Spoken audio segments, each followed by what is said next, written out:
Well, good evening, everyone, on this incredibly beautiful sunny day in Cambridge. It's lovely to welcome you here to the Quarry Whitehouse Auditorium in Selwyn, and also to people joining us online. Thank you very much for joining us. I'm Janet O'Sullivan, Vice Master here at Selwyn, and it's my great pleasure to welcome you to this Politics Society event about the first year of the Labour government. Change, ? I think is the title. So I'm going to hand over to Nicole Bannis, President of the Society, to introduce our speakers.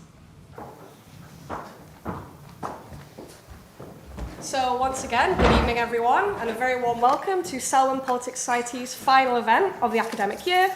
And we are thrilled to welcome such a great panel of guests here with us today who will be tackling one central question: what has actually changed in the first year of Starmer's Labour government?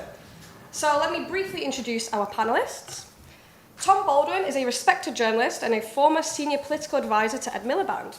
Many of you may know his biography of Keir Starmer, which was published just last year. Next, we have Lizzy Buchan. Lizzy is the political editor of the Daily Mirror, reporting directly from Westminster since 2017. She is also the co-host of the Division Bell podcast. Jill Rutter is a senior research fellow of think tank UK in a Changing Europe, and was previously the programme director at the Institute for Government, directing the organisation's work on better Brexit policymaking. She's our expert on all things Whitehall, having worked at both DEFRA and the Treasury. And finally, we are very happy to be joined by Ryan Shorthouse, the founder and executive chair of the think tank Bright Blue, which shaped environmental policy with the May government and helped change the post-Brexit immigration system for workers and students under Johnson. We are going to be having 30 minutes of pre-prepared questions, chaired by our Vice Master here at Selwyn, John O'Sullivan, and will then be followed by 25 minutes of Q&A from the audience. If you're watching us online and want to send in any questions, please email them to politics-society@sel.cam.ac.uk. Once again, that is politics-society@sel.cam.ac.uk. So please join me in giving a warm welcome to our panellists.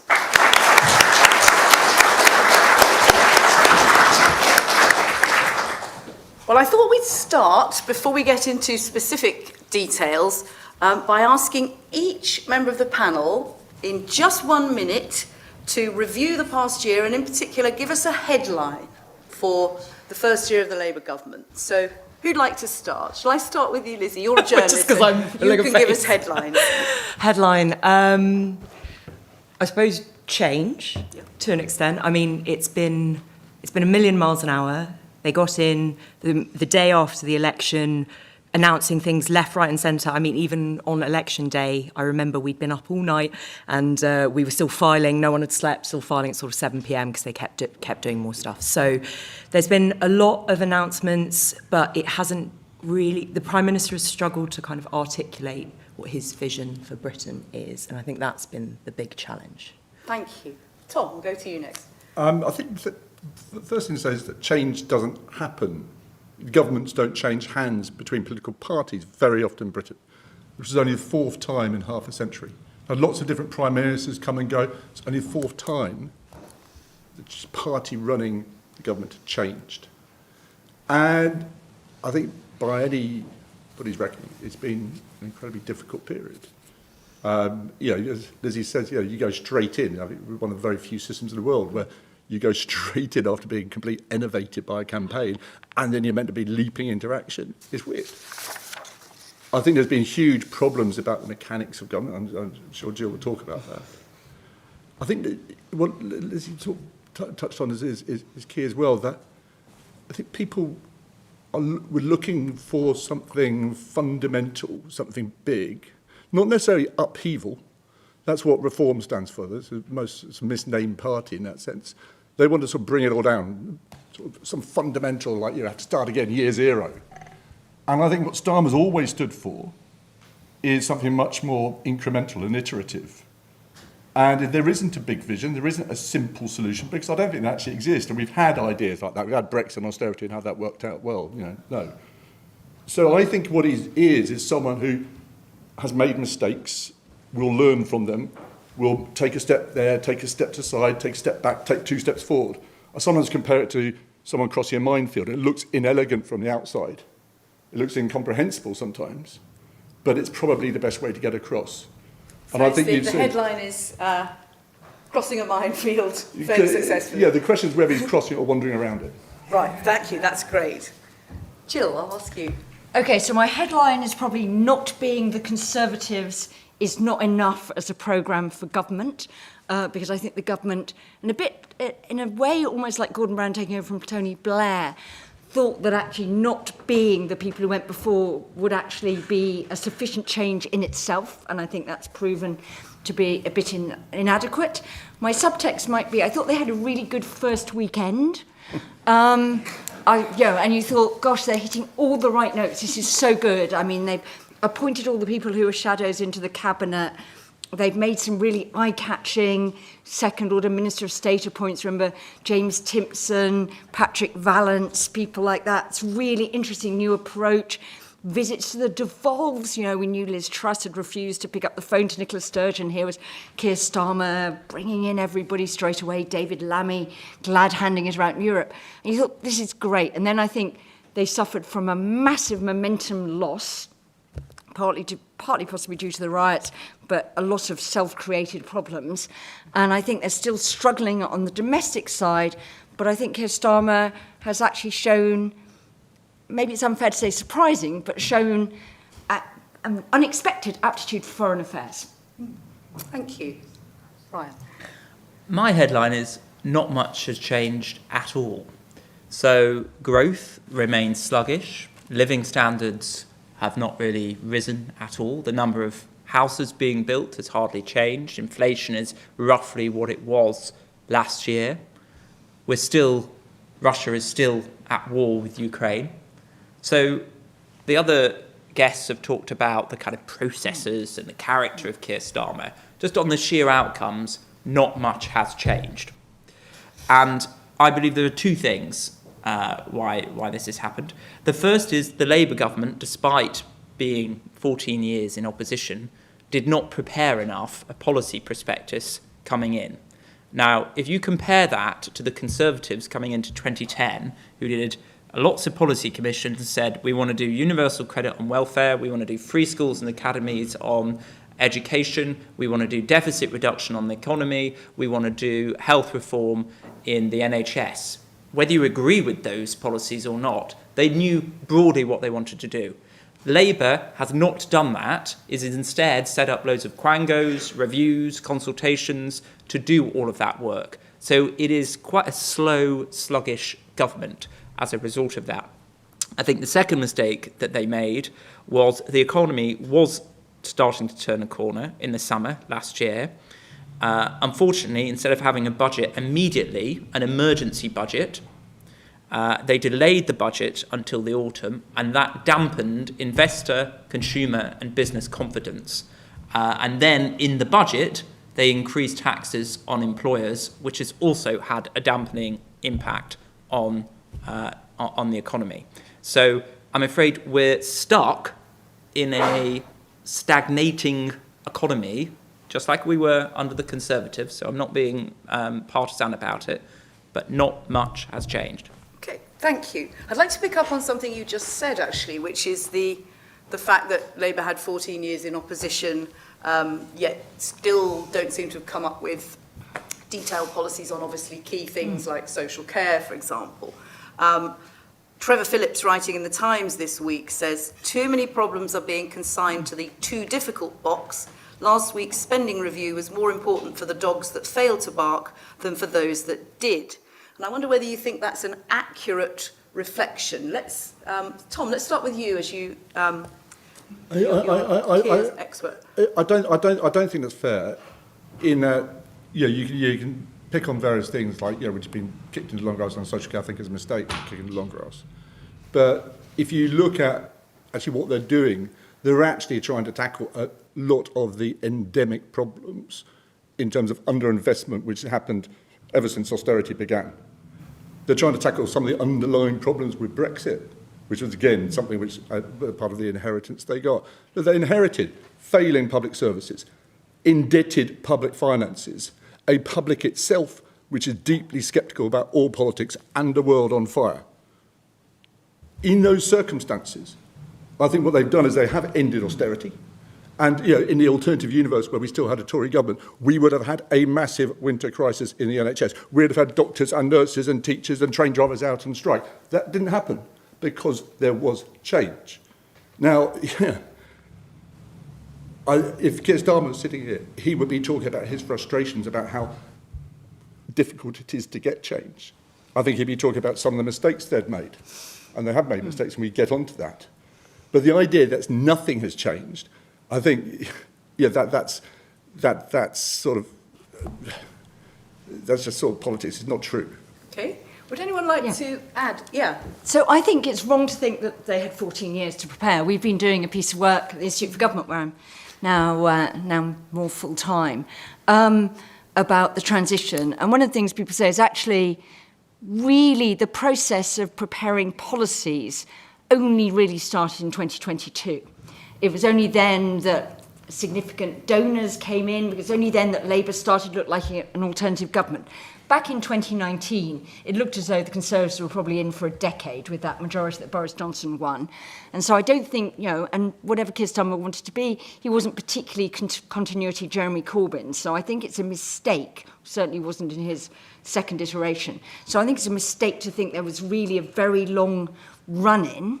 I do think it is very interesting how little was done, and I think that is partly because the extreme caution about winning the election meant there was almost a sort of moratorium on really interesting policy thinking that might have come with a big price tag. The thing that did come with a big price tag, Ed Miliband's commitment on big investment in the green economy, was rowed back when when we saw the economy going south. I think Labour hamstrung itself by refusing to be as honest as it should have been about the state of the public finances, which everybody was screaming at them during the election. It's much worse than you're claiming it is. You can't do what you want just by tweaking, putting VAT on schools and doing the odd, chasing non-doms around, even if that does end up raising some money. So I think there was a refusal to accept that, and maybe that won Keir Starmer another 30 or 40 seats, but he's got quite a big majority anyway, and I did think that did. But I do also think they got a very bad inheritance. I don't think Jeremy Hunt is called out enough for his wrecking ball he took to the public finances with those two successive national insurance cuts. Thank you. Ryan, you wanted to come in? Yes. My point wasn't that nothing has changed. My point was hardly anything has changed if you look at the outcomes around growth, living standards, immigration numbers, asylum seekers coming over. To be fair, there were some positive things the Labour government did immediately upon coming into power. The first was around relaxing planning laws, which has reduced the amount of infrastructure and housing development. That sort of supply-side expansion is essential for economic growth. So I think they've moved in the right direction. That will take some time to flow through. The benefits to economic growth of supply-side expansion are more long-term. If they want to pull levers now to increase economic growth, and that is their overriding mission, they should be looking at expanding the workforce. Very difficult to do with that with immigration, but they could look at the number of economically inactive people, which has risen quite a lot since the pandemic. And in fairness to the government, they have introduced some measures, including some measures that Bright Blue have advocated to try and do that. But the biggest thing that would help would actually be increasing the number of older people in the workforce. So the norm is for people to retire at 70 rather than 60. That would help massively increase the workforce and also reduce the strain on public finances, because most public spending is consumed by older people through pensions and through the NHS. So that's to be fair to the government, they have done some relatively good things, but on the whole, they have continued with what the Tory party was doing before. So I agree that the country was not in a great state, but to say that austerity has stopped is not true.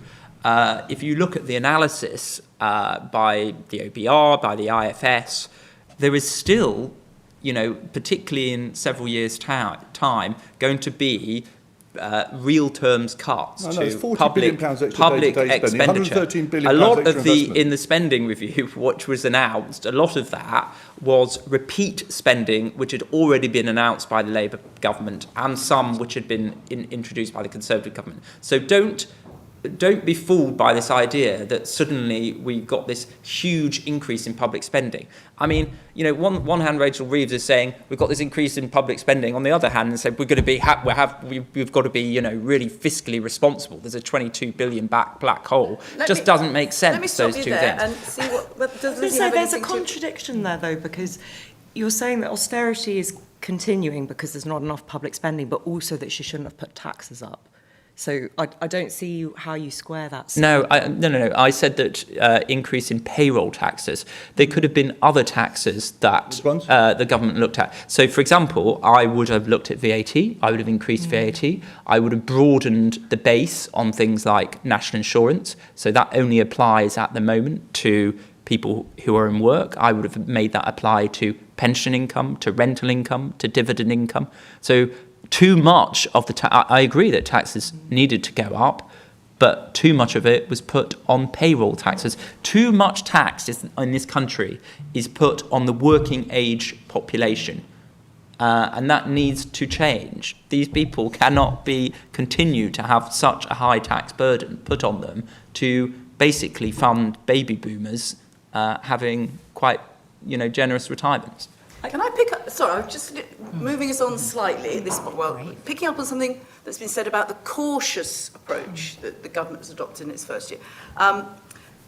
There was an article quoted in the Law Society Gazette, I think from the Spectator a few years ago, entitled "Too Many Lawyers Become MPs," with its key sentence: "For lawyers in politics, the elimination of risk becomes the highest aim of government."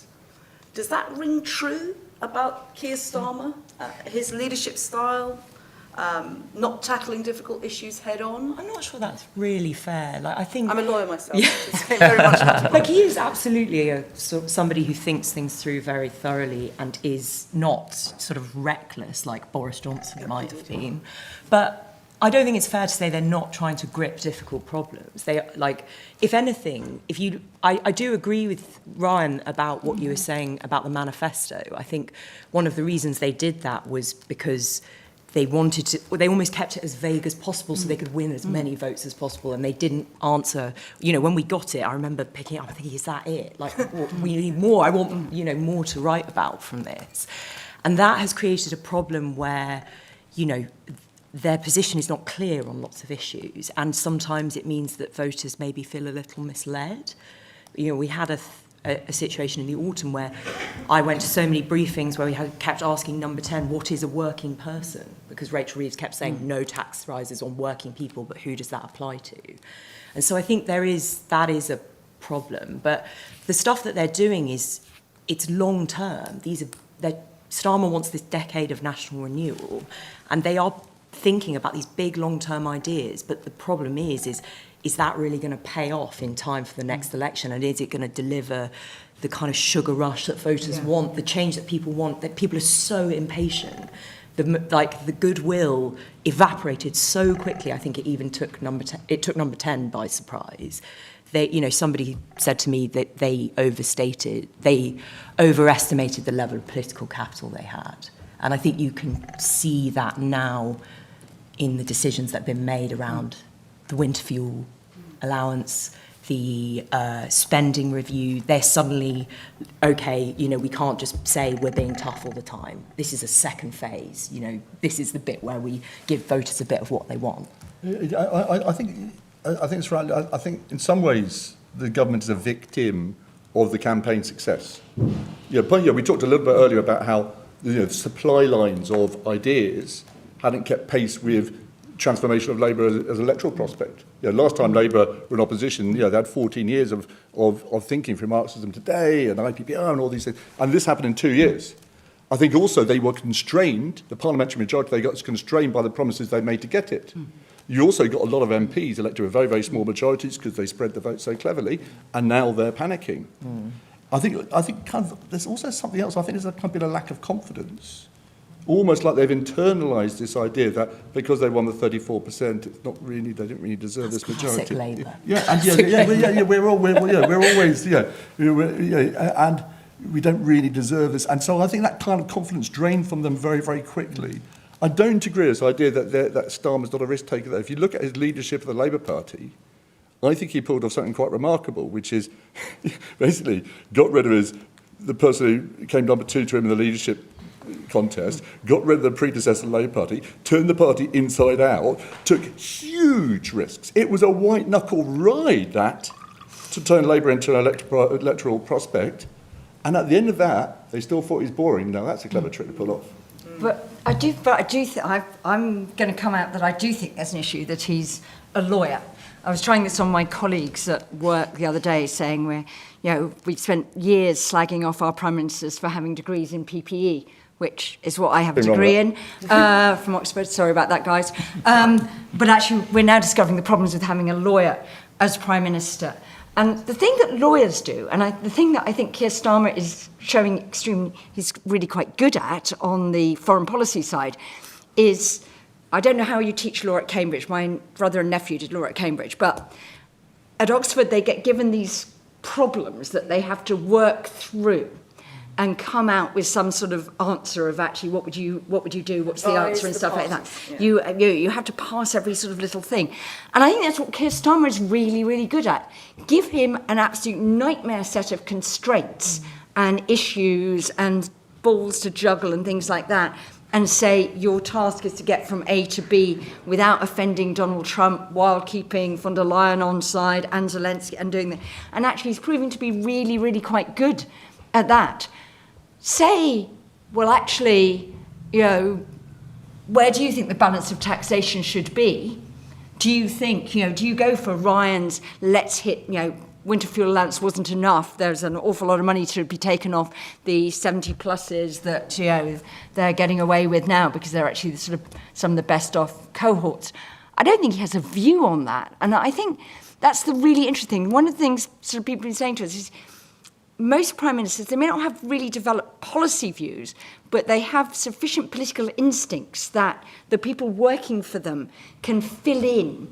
Actually, you know where they will be on a policy because you know instinctively how they react to different sort of political issues, what their sort of general take is, even if they don't have a sort of particularly well-articulated view on something.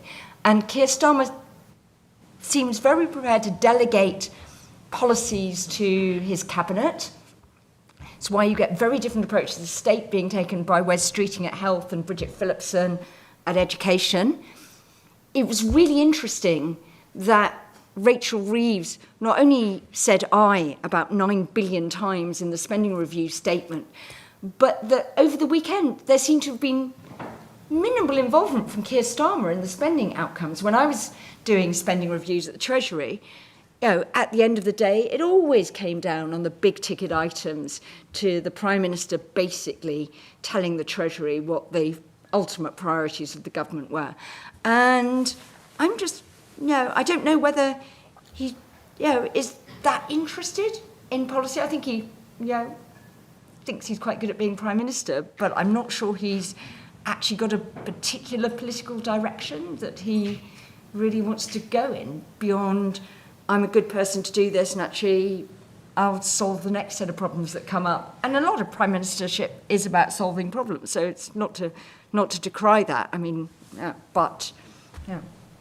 Thank you. Well, let's move. I'm conscious that we want to start the Q&A from the audience in about 10 minutes, but let's move on to foreign affairs. Maybe I'll ask you, Ryan, about Keir Starmer's approach to Donald Trump. I mean, on the face of it, he appears to be sort of kowtowing, if that's the right word, to Donald Trump and inviting him for a second state visit. Contrast Mark Carney, who seems to be taking, for obvious reasons, taking a much tougher line. But you get the sense that Trump's the sort of bully who might respect people who stand up to him more than people who kowtow to him. Do you think in general, the approach that the country's taking to Donald Trump is the right one? Yes, and I think Starmer's done very well with that.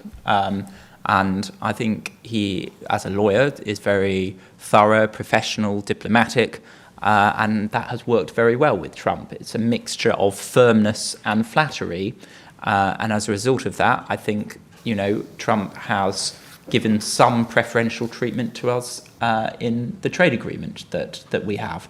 So, I think Starmer is good at that. He's managed to try and be a bridge between Europe and quite rightly try to develop a stronger relationship with the EU, which we desperately need. Brexit has been a huge opportunity cost, and we do need to be better integrated into the European market.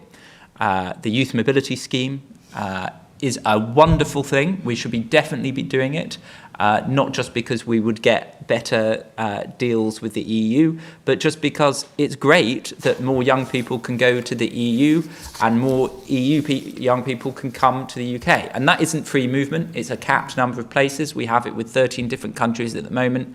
And that would also fill some skills gaps. There are some low-skilled migration routes which are now closed as a result of clampdown measures on that. And the youth mobility scheme would help fill some of those skill shortages as a result of that. So I think on the foreign stage, Starmer is doing exactly the right approach, and I applaud him for that. Just kind of going back slightly, because I know you want to bring on foreign policy. The issue, Tom quite rightly says that Starmer has positioned himself and, politically during the campaign was very good at coming across as reassuring and competent, appealing to Middle England. Blair was good at that as well. But Blair acted, responsibly. He presented himself responsibly, but acted radically. And I remember a speech that Gordon Brown did in 2009 where he listed all of Labour's achievements: Sure Start, national minimum wage, Bank of England independence, child poverty reduced. I don't want to do Gordon Brown's speech now verbatim. So the problem with Starmer is that he wants to appear responsible, but is also acting very timidly. I mean, the point is, in 1997, in the late 90s, the Labour Party inherited quite a good economic inheritance, so they could act radically. Labour Party don't have that now. We are suffering, and have been suffering for some years, through a mixture of factors, including Brexit, but not only that, stagnation. So they have to act radically, and I'm afraid, for example, backing down on winter fuel payments is just... we cannot afford, Rachel Reeves is right, there's a fiscal black hole, but it's much bigger, I tell you, than 22 billion. We're aiming for, by the late 2030s, to have public debt at nearly 300% of GDP. We cannot continue with the ageing society that we have to afford the public services and the public expenditure that we do. So if Labour can't even get rid of means tests, winter fuel payments, that just shows timidity to me. We cannot afford any universal benefits. It cannot be the case that cash transfers go to everybody. They have to be means tested as a first step to getting our public expenditure under control. So world stage, great, but on the domestically, he is appearing responsible, but also acting timidly, unlike Blair. Thank you. Can I just pick up Brexit and ask this side of the room? Is the last year, is this government the first to really make a go of Brexit? It's sort of inherited it, but is this the first time we're seeing a government making Brexit work? Or trying to make Brexit work? To an extent. I'm sure Boris Johnson would argue differently, but I think what is really clear is that there is absolutely no appetite to relitigate it. No one even wants to talk about it. Not even the Lib Dems want to talk about it, really. I think there's just a sense that, okay, let's just draw a line under it and move on. And I think Starmer identified that there was a real opportunity to improve relations with European leaders after the last few years. I mean, Rishi Sunak, to be fair, made some progress there. Liz Truss did not. But, you know, I think he saw that there was something to be done there, that it could help us in so many ways, not just on trade, but also on illegal migration, on loads of issues. And so I think they're trying to, yes, progress with Brexit, but that's not what they're calling it. This is just business as usual in a new world. So I think that's right, but I think something changed with Brexit. And what changed was Trump. I think, you know, before Christmas, February period, we were still sort of trying to work out whether we can get a veterinary deal or not, and it's all rather, you know, tricky. I mean, Germany, having a German chancellor helped. But the big change, I think, was recognising that actually we're not going to be even-handed between America and Europe.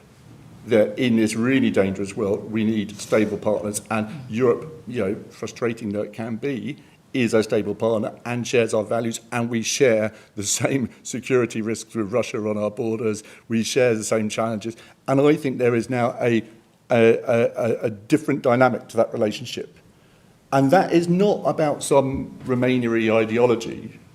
You know, some of us wish it was, but it's not. It is a pragmatic, hard-headed choice in the national interest. And I think this goes back to the lawyer thing. In that what they always just say, his legal colleagues about Keir, is he was a judge's lawyer, not a jury lawyer. Look, we've had quite a lot of lawyers in politics, actually. I mean, Tony Blair was a lawyer. Barack Obama was a lawyer. Bill Clinton was a lawyer. But they were sort of actor lawyers. They're the ones that have the juries eating out your hands. Whereas Starmer is the one, might lose the case of the jury, but win on appeal. Right? He's the one, he'll make the minor point of law, which will get a bit of a better outcome. And that's how he's done it on the foreign stage. He's never been interested in the posture. During the row about Gaza, he misspoke. He didn't mean what he said there. But people were saying, come on, you've got to come and condemn it. So I'm leader of the opposition of a country which has very little influence on the Middle East. What can I say which will save a single life in Gaza? There's nothing. He's not interested in words and saying stuff. He's interested in doing stuff. So it's the same when Zelensky was chucked out to the Whitehouse like a failed contestant on The Apprentice. Half the leaders of Europe were tweeting their outrage, and all my friends were saying, why hasn't Keir Starmer said anything? He hadn't said anything. But the next day, when Zelensky turned up in Downing Street, Keir walked down Downing Street and hugged him. Actions, not words. And that sense of, what can we actually get to, what can we do, rather than just say, to get to a better place, is, I think, why he's been so impressive on the foreign stage. The mystery for a lot of people is why this persona you see on the foreign stage, calm, pragmatic, pursuing the national interest, and recognisable British values, hasn't been so apparent on the domestic stage. And I think for a period, in February, March, April this year, there are people around here who were sort of trying to make him a bit Trump. You had these ridiculous speeches about the civil servants sipping in a tepid bath and managed decline and the flabby state and back tunnels and all this nonsense. And that was inauthentic. He was talking about being an insurgent disruptor, and he isn't. What he is about incrementally trying to get better outcomes. And I think now, what you're seeing, the spending review and the kind of language the government's using, the whole government looks and sounds a lot more like him. It's doing stuff rather than trying to get cheap headlines. I think it looks a lot better as a result. Thank you. Well, I'm going to just sneak in one final question from the chair before we open this up. So do please, if you're watching online and want to send in questions to politics-society@cell.cam.ac.uk, please do. My final question is this, open to anyone. Labour seems to be making a conscious decision to treat and refer to reform as their opposition. They're explicitly saying that. Is that a strategic error? It seems to me that it might be. What do you think? Shall I tell you what his answer is? Yeah. Sorry, I'm speaking to myself, I'll shut up in a sec, but because I asked this question of him the other day, and he says it's calculated risk. That you are elevating a party which has 5 MPs, but he thinks there's a genuine possibility that the Tory party will collapse. He doesn't know. But given that the media narrative for the last few months has all been about reform, every time Labour does anything, it's done through the prism of, well, Labour doing this because of reform. They saved Scunthorpe Steelworks. Oh, that's because they're scared of reform. That's what Labour governments do. And I think there's a frustration there. So he says, if this is going to be a battle between us and reform, let's go ahead and do it. And I think it's a really important moment because it's ended that kind of, we can be a bit like reform, we can be a bit Farage and a bit Trump. And as he says very explicitly, it will be a fight, a moral fight for the future of this country between Labour and Reform, Labour as a progressive party versus a populist far-right party. Now, I think that is clarifying. It may not be the perfect strategy. I think there's risks involved in it. But I think it's a hell of a lot better than the uncertainty that we've had for the first year. Okay, anyone on this side want to? Yeah, I tend to agree with Tom on that. I think it is the right strategy. The problem that the Conservatives have is that they're out of the game. Public are still very angry with them, quite rightly, after the outcomes that were experienced. And Kemi is struggling to cut through. And I can tell you that a lot of Tory MPs do worry that they, if there was an election tomorrow, they'd be wiped out by reform. A lot of them would be wiped out. They do think there's an existential crisis for the Conservative Party going on at the moment. In fact, one very senior Conservative politician told me that the best thing that the Conservative Party could do at the moment is distance themselves very much from Donald Trump. Because if you can see what's happened in Canada, where the Conservatives were well ahead, Trump came along, and then the Liberals under Carney massively spiked and won the election. Same happened in Australia, although the Liberal Party there was a bit weaker, but there was a Trump effect. So a lot of people think that Kemi actually should be much stronger in distancing the Conservatives from Trump. But generally, the Conservatives are struggling to get airtime. So if Labour position them as the sort of main opposition, that's quite useful in sort of, what you've got to do in opposition is be heard, look relevant, look like you're making changes. Kemi is failing to do that. And there is some irritation from MPs around Kemi's approach. The first is that, she's just not playing the game of politics. She doesn't want to be on social media doing clips. She's quite contrarian, Kemi. She likes to do the opposite of what other people do or say in the room. And, she feels at the moment that there's too much social media going on. Robert Jenrick, who was his rival, is on social media too much. But the problem with that is that you're not in the game. Robert's making headlines looking like he's having impact. So there's some frustration there. The second is that she's surrounded herself with, quite a lot of quite impressive intellectuals like Niall Ferguson, for example. And she's doing quite lofty speeches about defending Western civilization. And it's just not chiming with the everyday public who want to hear about, how can the potholes be removed? How can the NHS work better? So I know this panel's about Labour, but I just thought I'd bring some... That's very helpful, thank you. Well, look, I think I've kept people's questions far too long. So do we have the catch microphone thing? So we have this wonderful sort of square... foam microphone, cube-shaped foam microphone. So yes, there's a gentleman here. Can we swing it to the gentleman that, or sort of pass it along? Yeah. There's two. Okay, lovely. Oh, wow. So thank you. And could you say, first of all, if there's a particular member of the panel you address your question to, or do you not mind who answers? Well, it could be any, but I think it was the point that Tom addressed. So I was wondering about reform, and I do understand why they would treat reform as the opposition.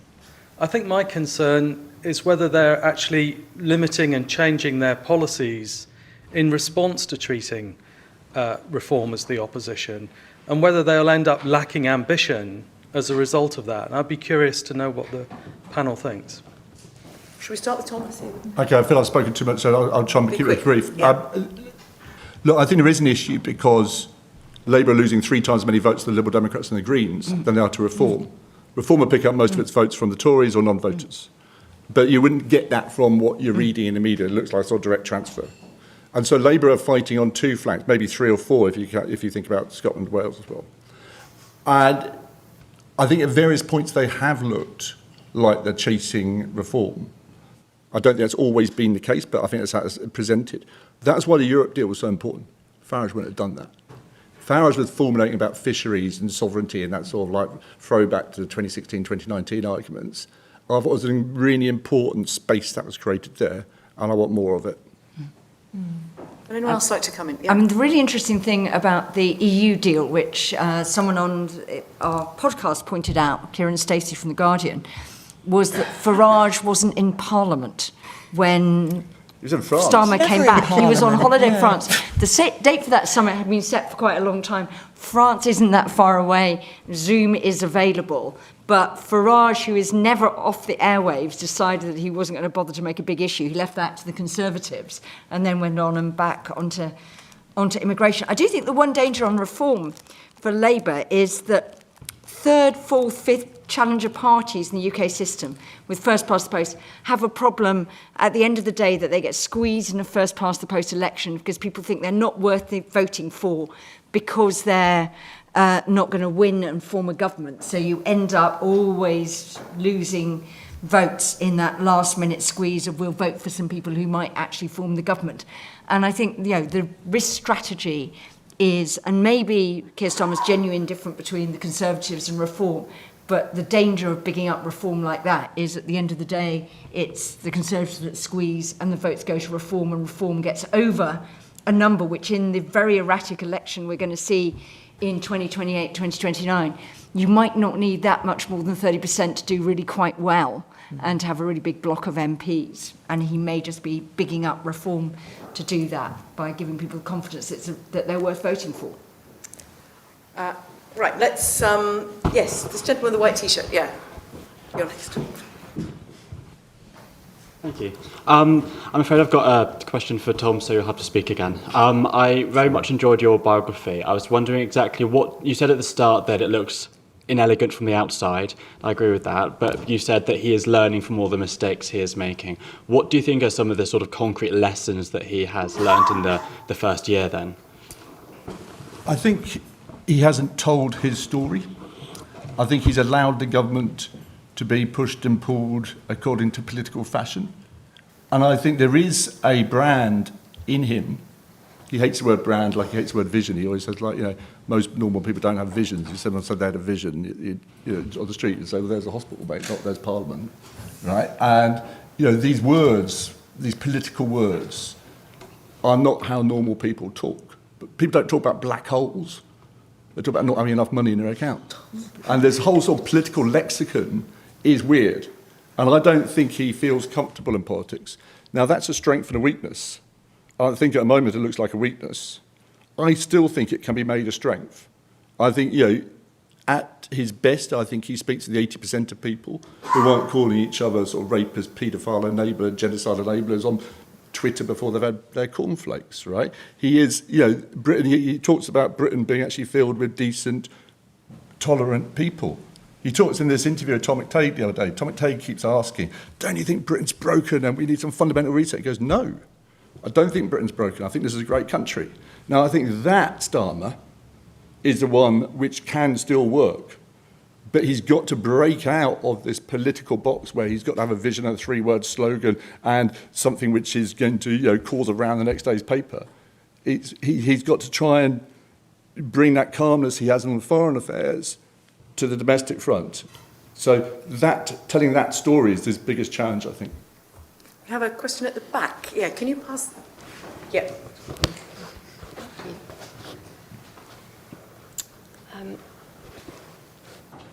So at the start of the discussion, it was debated whether too many lawyers become political leaders. And there are numerous public policy schools in the UK and worldwide, including Cambridge University's forthcoming Bennett School of Public Policy. Why do you think there's no better time than now for a new public policy school? And what should students be learning to help them become or support future political leaders? Anyone like to... Is that directed at anyone in particular? No, in or general. Somebody on this side. Jill, it might be in your territory. I think it's really interesting in public policy schools. It was very interesting. I think that it used to be that if you want to do something that looked like public policy, the the route seemed to be to do geography. At Institute for Government, we employed a lot of people with geography PhDs. Our director, who's an alumna of Selwyn, did a geography PhD. She was an undergraduate here. On something that looked to me like a public policy degree. I actually went to public policy school at Berkeley for a year, a long time ago, before there were public policy schools in the UK. I thought it was really interesting of giving you sort of different bits of sort of economics, organisational design, policy analysis, and different tools. But the very interesting question that the people at public policy schools could never answer was whether people with public policy degrees and with that formal academic training actually make better policymakers in government than people who've just done economics or just done law or done history or classics or whatever. And I think it's a really interesting question about whether doing that actually does that. I think one of the things that's quite a big missing in the UK government, which government ministers are always bemoaning about their civil servants, is their lack of deep subject expertise and sort of, domain knowledge that they come and they'll say, if I've done the job for 2 or 3 years, I know more about the subject than the civil servants who are supposed to be advising me. And that's a frustration, not just of, I'm not sure whether it's of this government yet, probably will be, certainly has been of lots and lots of predecessor governments. Because it's a really interesting question. If public policy degrees really do give people a big thing, should we make an entry requirement into the fast stream or into the civil service that you have that? DFID the Department for International Development, used to really take people with degrees that were really relevant, but it was the only government department that did that, apart from the sort of dedicated fast streams around economics and things. So I think it's a really interesting thing. I think the case isn't yet totally proven, though I thought public policy was very fun to study. Thank you. Ryan, did you want to come in on that point? Yeah. Yeah, two things really. The first is that I think public policy schools, there are two types really. There is a sort of the front of the university, like the public affairs arm, that's sort of gathering all the different work that academics are doing and then just presenting that to newspapers and politicians. I won't name the names of some of those institutes, but I'm involved, I'm a visiting fellow at the University of Bath and King's College London, and they have policy institutes there, and they've been quite successful, and they're now moving to a state where they're actually teaching people, and sometimes that's whole degrees, sometimes it's fellowships where people in the civil service come and spend some time there, and you have that exchange of ideas. And the Bennett School with Mike Kenny and Diana Coyle, who both very excellent people, is great to see here in Cambridge as well. My second point is that politics is dominated by people who are basically communications people. And we need more policymakers and technocrats. The biggest problem that Starmer faces is not reform. It is that he doesn't have enough bold, interesting policy ideas that will deliver for the country. I think public discourse, and I think think tanks, I think other advocacy organisations spend too much time on public polling. And I think politicians spend too much time responding to public polling. The problem with public polling is that it captures public mood at a certain moment in time. The questions can be framed very easily and garner completely different answers. You can get some selection problems in terms of the samples that you get.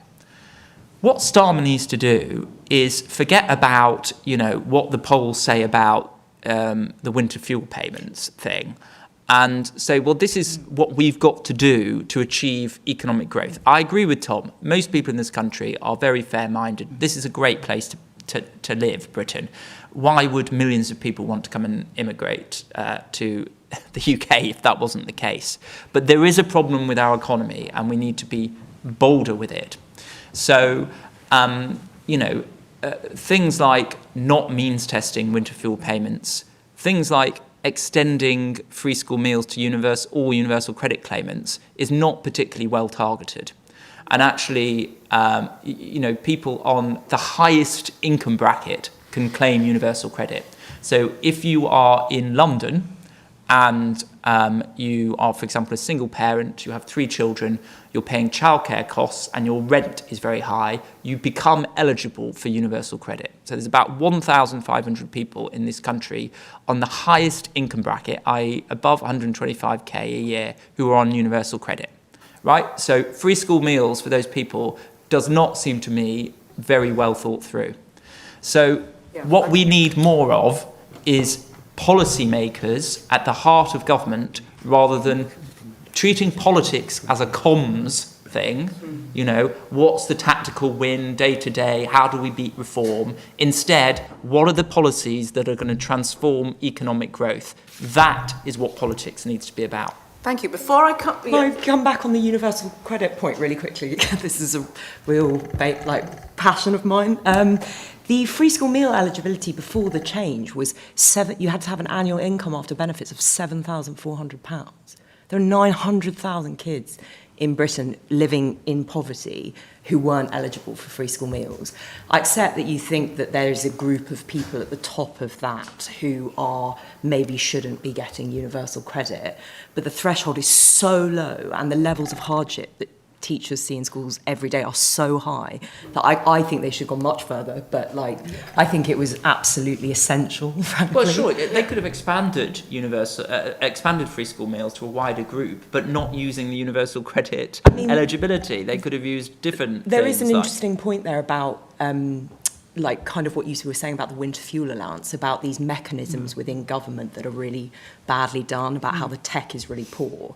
And so they decided sort of to means test the winter fuel allowance, but only using the pension credit threshold, which was far too low, and then have now had to row back on it and sort of go back and claw it back through the tax system. And there wasn't a clever... But why is it too low? Sorry, just to come back on that. I don't think it's too low, because pensioners are protected. The public thought it was too low. Well, the public thought that, but I'll tell you why I think it wasn't too low. Because if you are struggling with your energy bills, you can get the Warm Homes discount, okay, which is very targeted. So a pensioner can get the Warm Homes discount, which working age people can get. But on top of that, if they claim pension credit, they can also get winter fuel payment. On top of that, they also receive quite a generous state pension, which increases in value each year by a triple log. So in my mind, I don't know why we have to be giving more state support to people when there is already adequate support. Can I just say one sentence on this? One sentence, then I'm moving on. Which is, I really don't think the fundamental problem of our economy is that we've got a benefit system which is too generous for the poorest, or indeed for people getting, free school meals. The fundamental problem of our economy has been decades of short-sighted governments under-investing in the essential. We haven't built a reservoir for 30 years in this country. That's the problem of our economy, and that's going to take much more to fix than cutting benefits. Can I bring in... So I'm not going to let you talk anymore about winter fuel, because I've got a question for someone online, and then I'll go back to I have a question up here. But so quickly, how optimistic are you that this government will be able to make progress towards a proper social care system? Does anyone have anything to say on that, other than, it's impossible? I mean, they've put Baroness Casey on it, who is probably doing just millions of reviews. It's one of the only people who seems to get anything done. I'm not hugely optimistic, to be honest. I think every government that I've ever reported on just kicks it into the long grass as soon as they look at it, because it's so difficult to do. And they failed to acknowledge the big problem, which is that the NHS is just eating money, and fixing social care is something that would help with that. I mean, the odd thing is that Louise Casey accepted doing a review with a timetable that had long grass written all over it. So I think Louise needs to be very Louise and say, well, you think I'm doing a review that's allowing you to kick this into long grass, but I'm not. And that's what we love Louise for. So I hope that comes back to bite me. I've got so many hands up, and we had one here ages ago. So and then we'll come to some more. Oh. Hey. Thank you. Could I ask what the panel think of the idea that modern governments can achieve very little because they've given too much power away to quangos and to the judiciary, both domestic and international, so that no government now can build a railway or a nuclear power station at anything other than horrendous timescale and horrendous cost?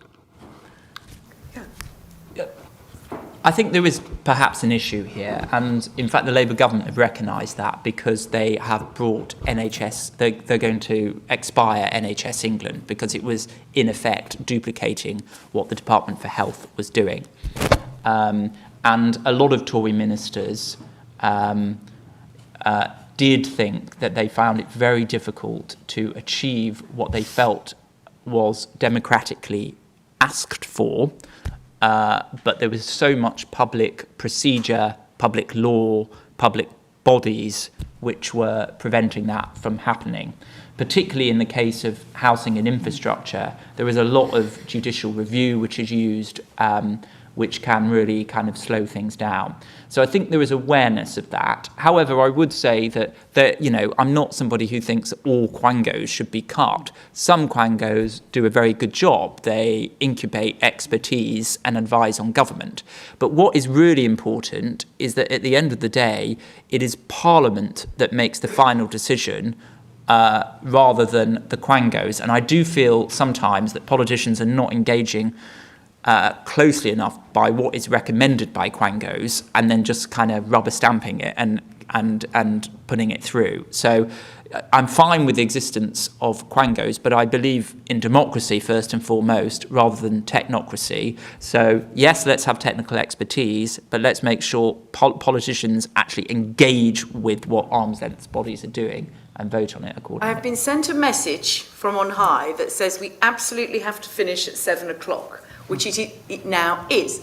But on the other hand, we have a drinks reception open to everybody, and if the panel don't mind receiving questions over a drink, I think we'll carry on our absolutely fascinating discussions in a more informal setting. But can I, on everybody's behalf, thank our 4 panellists? This has been absolutely tremendous.